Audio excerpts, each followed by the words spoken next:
Have you ever stood in a room so quiet it felt alive?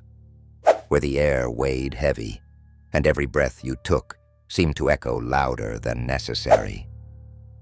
Tonight, we tell you the story of Nina, a freelance graphic designer who worked alone in her one-bedroom apartment, driven by deadlines, coffee, and an inexplicable sense that not every shadow in her home was simply made by the light. Nina lived on the edge of the city in an old building with a storied past. It had once been a factory, then a printing press, then apartments. She loved it, the brick walls, the high ceilings, and most of all, the solitude it offered. She worked best at night, tapping away at her keyboard while most of the city slept.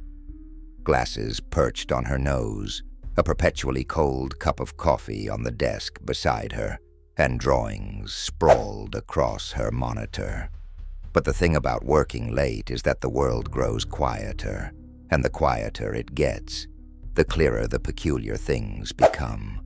You start to notice the soft creak of floorboards, the faint hum of electricity, or the subtle hush of fabric brushing against itself, a sound made by no one you can see. Nina shrugged the sounds off. Her building was old, sounds traveled, that peculiar feeling she got sometimes, as if someone were standing just outside her range of vision, was written off as a product of caffeine and exhaustion.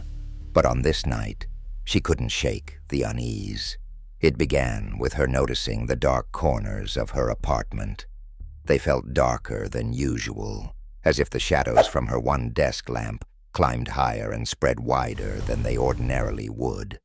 As the hours passed, Nina's discomfort worsened.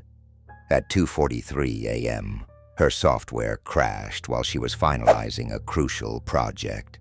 Frustrated, she leaned back and focused her gaze on the far corner of the room by the kitchenette, that corner untouched by her lamp's glow.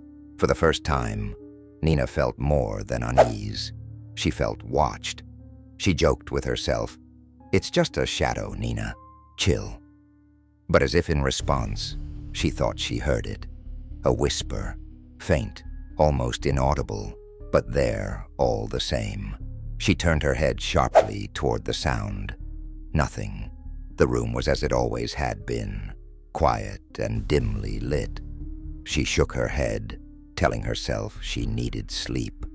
Her once effective mantra of just deadlines and coffee jitters began to crumble under the weight of the inexplicable. Yet instead of heading to bed, she steeled herself and got back to work. And then it happened again.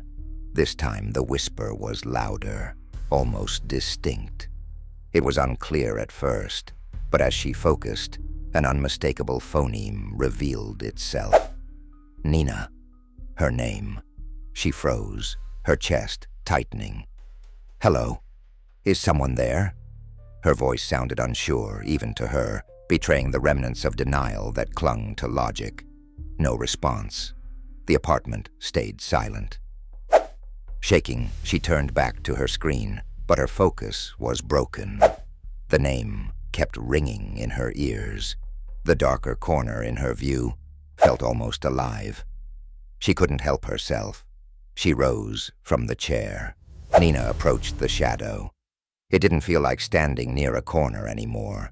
It felt like standing near a living, breathing thing, a cold, observing entity. The shadows, strangely, didn't move. "Who's there?" she demanded.